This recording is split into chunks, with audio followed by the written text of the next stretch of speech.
That was not a foul. That call should have been reversed on that challenge. It's a shame that officiating, had such a hand in a series like this. Coach. I know all the headlines will be Reeve cries foul. Bring it on, right? Bring it on, because this shit was stolen from us.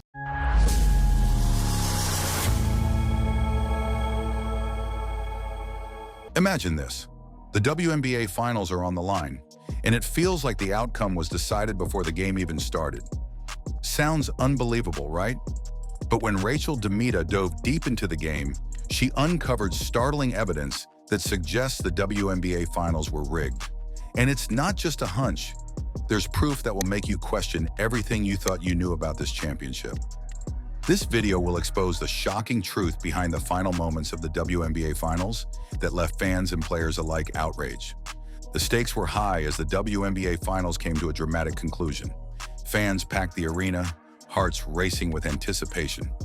All eyes were on Brianna Stewart and the New York Liberty, while the Minnesota Lynx were determined to claim victory. But just moments before the championship hung in the balance, a series of questionable calls shifted everything. Let's break down the key players in this unfolding drama. First, there's Rachel DeMita, a seasoned basketball analyst whose investigations have revealed inconsistencies that could change the narrative of the game. Okay, so she gets the ball here. She jumps 1, 2, 3, 4. She at least jumps 1, 2, 3.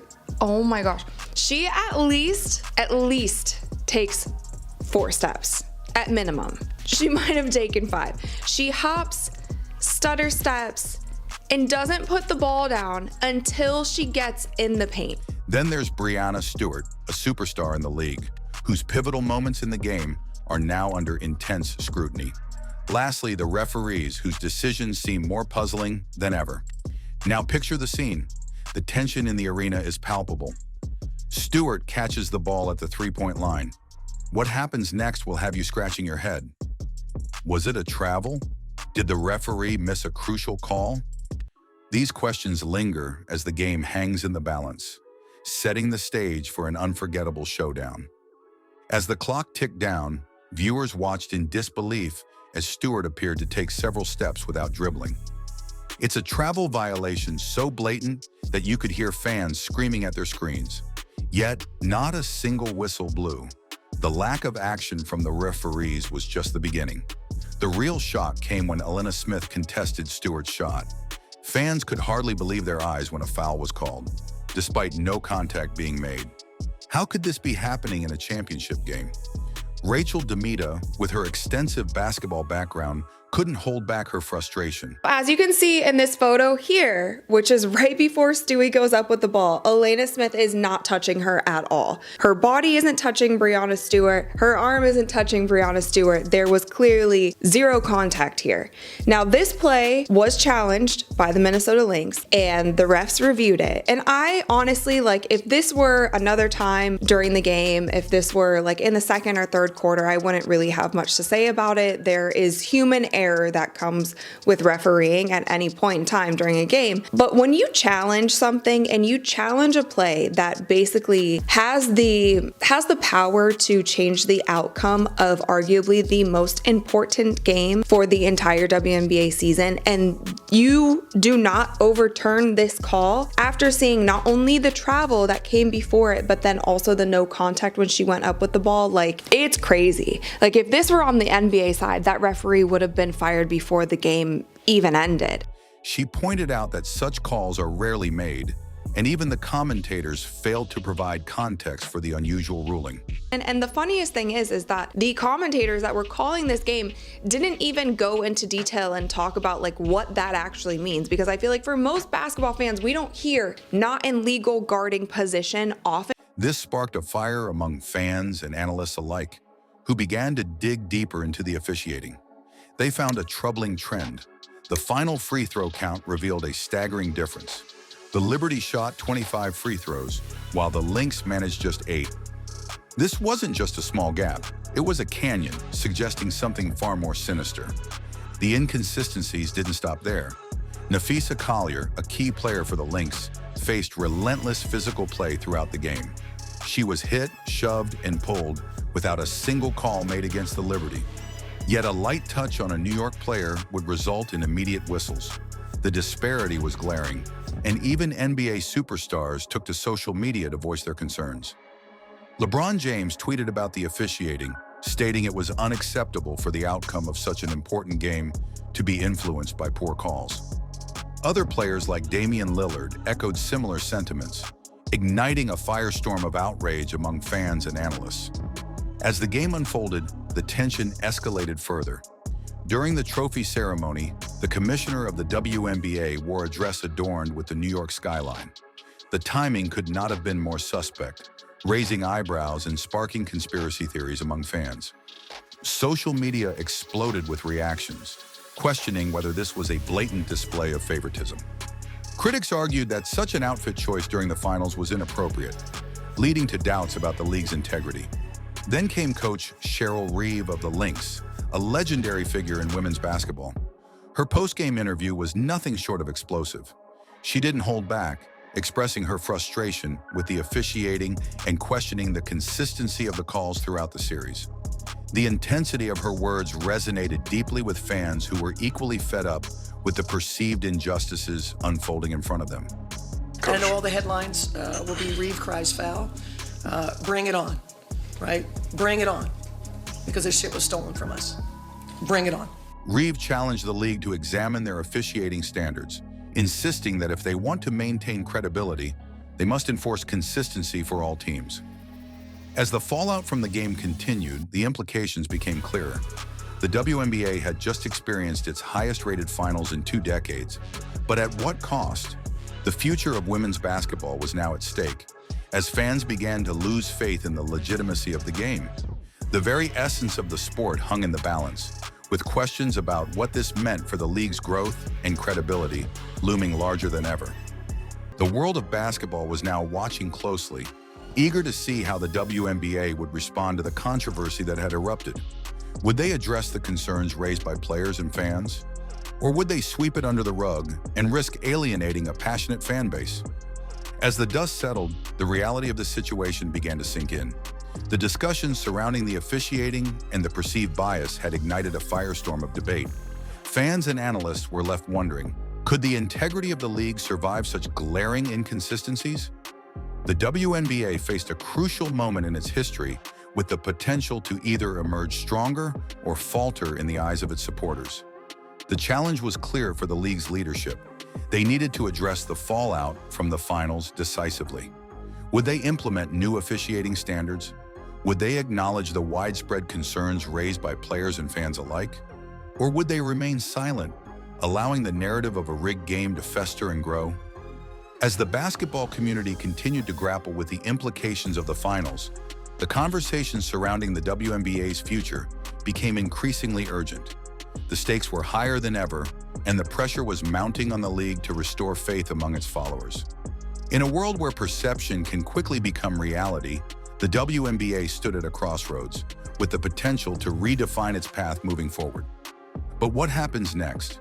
Can the WNBA regain the trust of its fans? Or will this controversy forever tarnish the league's reputation? As we look ahead, one thing is clear: the future of women's basketball hangs in the balance, and the decisions made in the wake of this scandal will shape the narrative for years to come. The story is far from over, and the final chapter is yet to be written. Stay tuned as we continue to follow this unfolding drama, because the world of basketball will never be the same again. I feel like maybe at this point in time in her career, playing in the WNBA while simultaneously playing in another league, maybe at this point in her career is just a little bit too much to handle.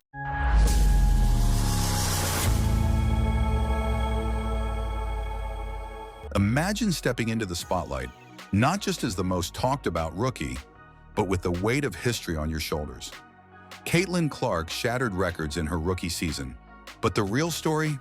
She's just getting started.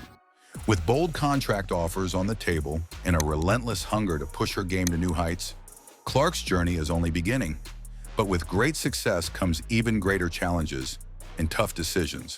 Caitlin Clark's rookie season was nothing short of extraordinary, breaking the rookie points record, leading the league in assists, and being crowned Rookie of the Year. But here's the thing: Clark doesn't want to settle. Her stats don't tell the full story of what's next for her. She's aiming for more than just records. She's aiming for greatness. Let's rewind. Clark's incredible stats, 769 points, 122 three-pointers, and 337 assists, made her the player to watch in the WNBA. But in a recent interview, she revealed, the fun part is, I feel like I'm just scratching the surface, and I'm one that's nitpicking every single thing I do, and I know I want to, help this franchise get even better, help my teammates get even better, be better for my teammates. this isn't a player who's satisfied with accolades. No, this is someone who wakes up thinking about how to dominate the next season. She's got her sights set on one thing, becoming one of the greatest in WNBA history. But here's the tension. Can she stay on this course? Can she balance the immense pressure to keep delivering on the court while also navigating the growing off-court expectations? Her focus on perfecting her game is already apparent. She's back in the gym, refining her left-handed dribbling and adding a deadly floater to her offensive arsenal. The tension lies in what's at stake. Will these improvements translate into another historic season? Or will the pressure of expectations and new opportunities prove overwhelming? And speaking of opportunities, let's talk about the $1 million offer sitting on her doorstep from the Unrivaled Basketball League. A league that's offering her a deal 200 times larger than her WNBA rookie salary. Unrivaled League needs Caitlin Clark, and they are preparing to offer her a massive deal. But with high reward comes high risk. The pressure is mounting, not just from the court, but from the business side of her career. Caitlin Clark's rookie season has already secured her a place in WNBA history. She made 122 three-pointers, putting her second in the league for the season, and set the all-time rookie points record with 769 points. Her 337 assists further highlight her as not only a scoring threat, but also as a visionary on the court. Yet despite all these accolades, Clark has made it clear that she is not finished. "I feel like I'm just scratching the surface," she admitted, hinting at the untapped potential that has her fans and analysts buzzing with anticipation. Clark's ambitions are not limited to personal accolades. She's determined to enhance her game further by focusing on skill development. She's committed to refining her left-handed dribbling and adding a reliable floater, two techniques that would make her even harder to guard. These off-season improvements signal that Clark isn't complacent. She's already a force to be reckoned with, but her determination to evolve suggests that she's aiming for nothing less than all-time greatness in the WNBA. The question on everyone's mind is, just how far can she push her limits? The stakes are high, and with her hunger for growth, Clark is walking a tightrope between fulfilling her potential and managing the expectations that come with it. Can she live up to the pressure, or will the weight of those expectations prove too much? The journey is just beginning. While Clark is laser-focused on improving her game, there's another element complicating her journey: a $1 million offer from the Unrivaled Basketball League. This new 3-on-3 league, spearheaded by WNBA superstars Nafisa Collier and Brianna Stewart, has caused quite a stir. The offer Clark received is staggering. It's 200 times more than her WNBA rookie salary of $76,535, and it includes ownership stakes and bonuses. In short, it's a deal that could change her life forever, much like Lionel Messi's historic contract when he joined Major League Soccer. But this isn't a straightforward decision. There are risks associated with joining the Unrivaled League, especially considering it's a relatively new venture. Rachel DeMita, a prominent voice in basketball media, has urged Clark to think twice before accepting the offer. I feel like maybe at this point in time in her career, playing in the WNBA while simultaneously playing in another league, maybe at this point in her career is just a little bit too much to handle. DeMita highlighted the physical and mental toll of playing year-round, especially for a player who has already faced significant media scrutiny during her rookie season. DeMita's words carry weight. Should Clark risk burnout for a lucrative deal, or focus on longevity in the WNBA, where her legacy could be cemented? Moreover, signing with the Unrivaled League could potentially reignite drama with some of her biggest rivals, like Angel Reese and Dejanai Carrington, who have been openly critical of her. The offer from Unrivaled comes with great reward, but also great risk. Clark's decision will not only shape her career, but also influence the landscape of women's basketball for years to come. Unlike many players, Clark hasn't jumped straight into more basketball after her rookie season. Instead, she's shown that she's a multi-dimensional athlete with a broad range of interests. For instance, Clark recently participated in the Annika Open Pro-Am, golfing alongside legends like Annika Sorenstam and LPGA stars. Her appearance at this prestigious event caught the attention of fans worldwide, as it highlights how she's more than just a basketball star. She's a well-rounded athlete with diverse talents, but basketball remains at the forefront of her mind. Videos of her working out in the gym, fine-tuning her game, have been shared by the Indiana Fever. Clark is working on adding new moves to her arsenal, including a floater, a skill that could make her even deadlier on the offensive end. She's also focusing on improving her left-handed dribbling, proving she's willing to go to any lengths to improve her game. This balance between leisure activities like golf and her relentless pursuit of basketball excellence demonstrates maturity beyond her years. While Clark is enjoying her time off the court, fans are excited to see what new skills she will bring when she returns for her sophomore season. Will these off-season efforts be enough to catapult her to an even higher level in 2025? Only time will tell. Caitlin Clark's impact isn't confined to the basketball court. Her rising star has turned her into one of the most marketable athletes globally, with endorsement deals reaching an astounding $23 million, $30 million annually from companies like Nike. This places her in the rarefied air of athletes whose influence stretches far beyond their sport. She was recently named the fourth most marketable athlete worldwide by Sports Pro, a testament to how her appeal transcends basketball. Moments like her appearance at the Annika Open Pro-Am, where she showcased her golfing skills, have gone viral, further amplifying her influence. Clark's ability to engage with different audiences, from sports fans to corporate sponsors, has only boosted her profile, bringing even more attention to the WNBA. She's not just a basketball player, she's a cultural icon in the making, drawing in new fans and promoting women's basketball to an ever-growing audience. However, Clark's main focus remains basketball. She has stated that her ultimate goal is to win championships and help the Indiana Fever reach new heights. Her off-court success has only sharpened her determination to achieve team success, showing that while she may be one of the most marketable athletes, her sights are still set on one thing: winning. Off the court, changes are brewing that could significantly affect Clark's career and her team's future. The Indiana Fever, Clark's team, and the Chicago Sky, where her rival Angel Reese plays, are reportedly in a fierce battle to sign Stephanie White, the head coach of the Connecticut Sun.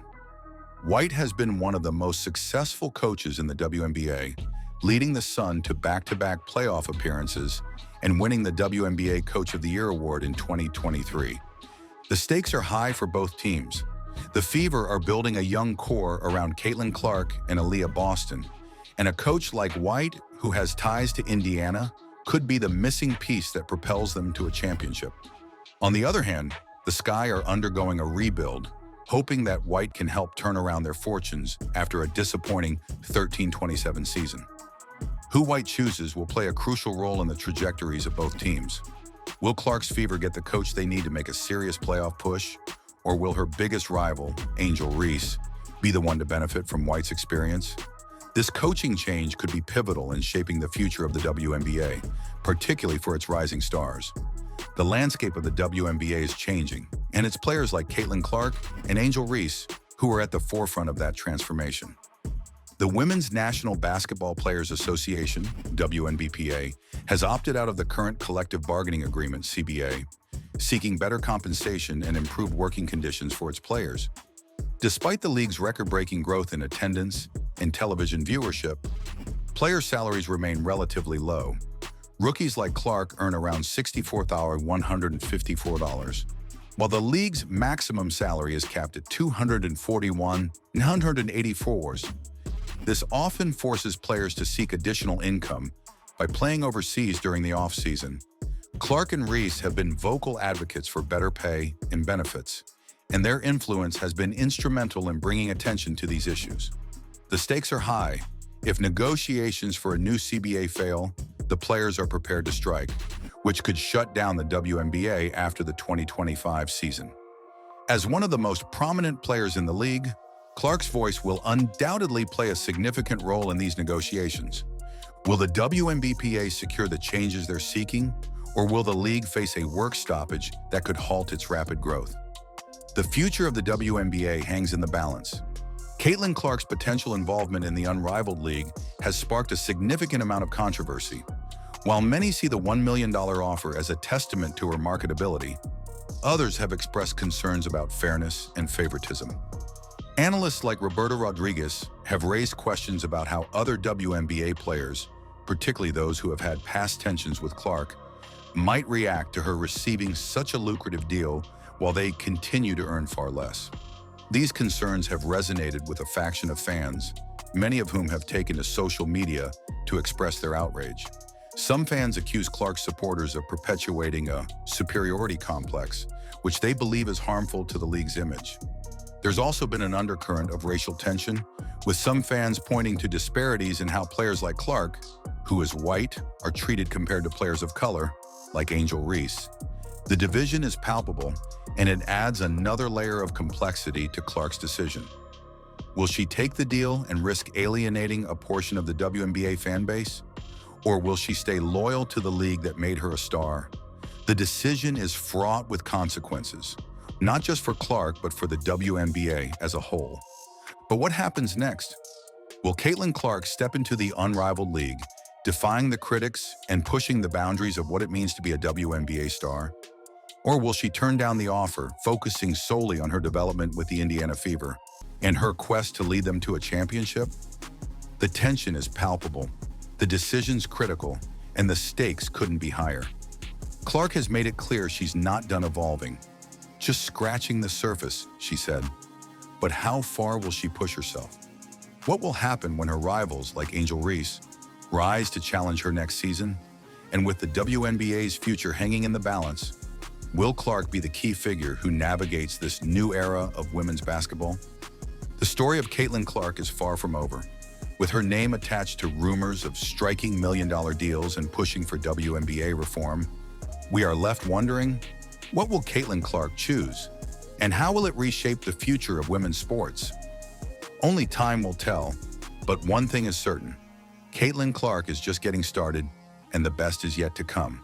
As we wait for Caitlin's next move, the entire sports world holds its breath. Her decision could change the game forever. But what will that decision be?